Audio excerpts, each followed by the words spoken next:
ফটোশপে কাজ করলে তোমার নিজের প্রোডাক্টিভিটি অবশ্যই বাড়াতে হবে এবং তুমি যাতে কোনো কাজ খুব দ্রুততার সাথে করতে পারো সেই স্কিলগুলো তোমার অর্জন করতে হবে। ফটোশপের কিছু অটোমেটিক টুলস আছে যেগুলো তোমাকে এই কাজে সাহায্য করবে এবং তার মধ্যে একটা হচ্ছে অ্যাকশন ক্রিয়েট করা। আমরা এই চ্যাপ্টারে দেখব কিভাবে অ্যাকশন ক্রিয়েট করতে হয়। উইন্ডোজ প্যানেলে গিয়া অ্যাকশনে গেলেই আমরা দেখব যে ডিফল্ট যে অ্যাকশনগুলো রাখা আছে এবং সেইগুলা আমরা এটাকে অফ করে দিই। ফটোশপের এই ডিফল্ট অ্যাকশনগুলা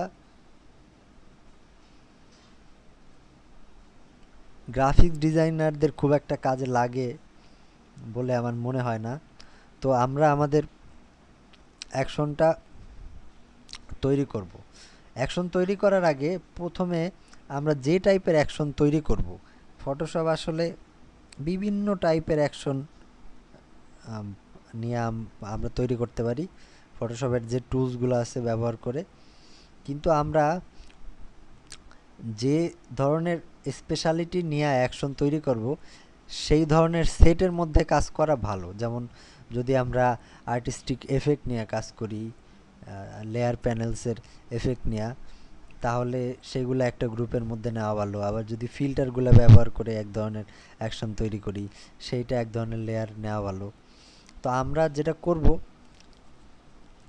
যে রিসাইজিংয়ের জন্য আমরা অ্যাকশন ব্যবহার যাতে তাড়াতাড়ি করতে পারি সেই কাজটা করব। তো প্রথমে আমরা আমাদের সেটটা নিয়ে নেই। আমাদের সেটের নাম দেব রেটিনা ডিসপ্লে টেস্ট।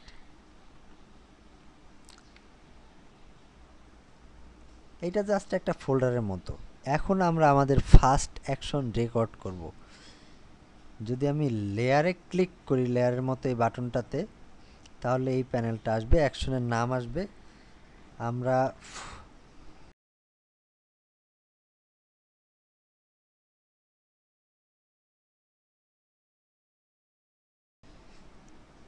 এই অ্যাকশনটা আমরা রেকর্ড করব এবং এইটা সেট হচ্ছে এই ফোল্ডারটার মধ্যেই।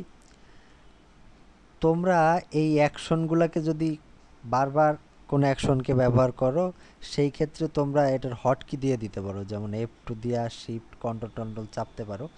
আমরা হটকি দেব না। এবং এইটার কালারও, এই অ্যাকশনগুলোর কালারও তুমি তৈরি করতে পারো এখান থেকে। আমরা এই অ্যাকশনটার কালার দেব রেড এবং আমরা রেকর্ড বাটনে ক্লিক করি। ফটোশপের অ্যাকশন এর রেকর্ড বাটন আমাদের যে ভিডিও প্লেয়িংয়ের রেকর্ড বাটনের মতো না। এইটা আসলে টাইমের সাথে এটা সম্পর্ক না। তুমি যখন কোনো একটা মেনুতে ক্লিক করবে সেইটার সাথে এটার সম্পর্ক। অতএব তুমি রেকর্ড বাটনে ক্লিক করার সাথে সাথেই ভাইবো না যে এটা একটা সময়ের সাথে আমার শেষ করতে হবে। তুমি অ্যাকশনটা যতক্ষণ ইচ্ছা বসে তুমি ব্যবহার করতে পারো।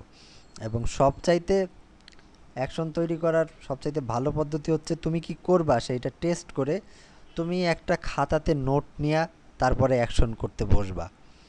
তাহলে তোমার অ্যাকশনে ভুল হবে না কিংবা অ্যাকশন আবার রিপিট করতে হবে না। তো আমরা যেটা করব, এই ইমেজটাকে আমরা ডাবল করব এবং আমরা রেকর্ড করা আরম্ভ করছি। তো আমরা প্রথমে একটা কাজ করব যে হিস্ট্রি প্যানেলে গিয়া আমরা এইটার একটা স্ন্যাপশট নিয়ে নেব। কারণ হচ্ছে স্ন্যাপশট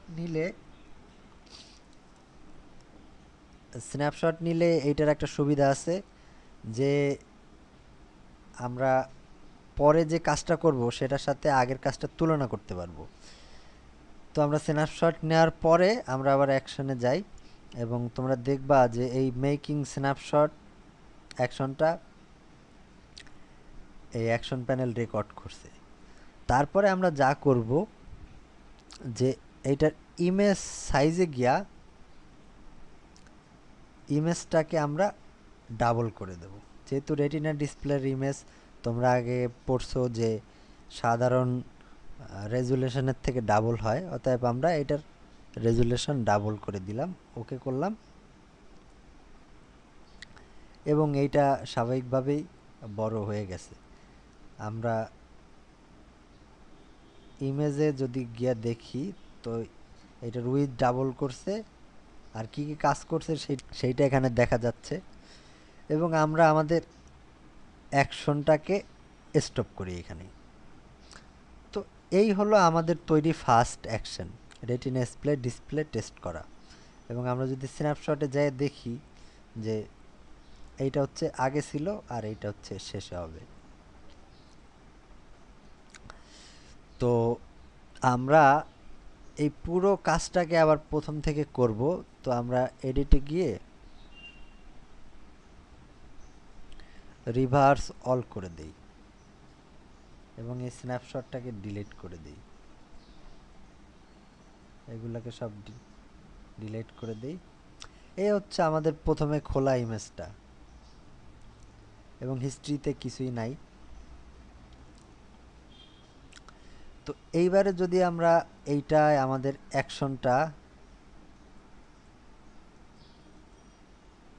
অ্যাকশনটা প্লে করি তাহলে দেখা যাবে যে এই ইমেজটা সাথে সাথে বড় হয়ে গেছে, মানে ডাবল রেজুলেশন হয়ে গেছে। এবং আমরা স্ন্যাপশটে যদি যাই, ইমেজ সাইজে যদি যাই তাহলে দেখব 2000 উইথ, এবং যদি ইমেজ সাইজে যাই এবং রেজুলেশনে যাই দেখব 4000 উইথ।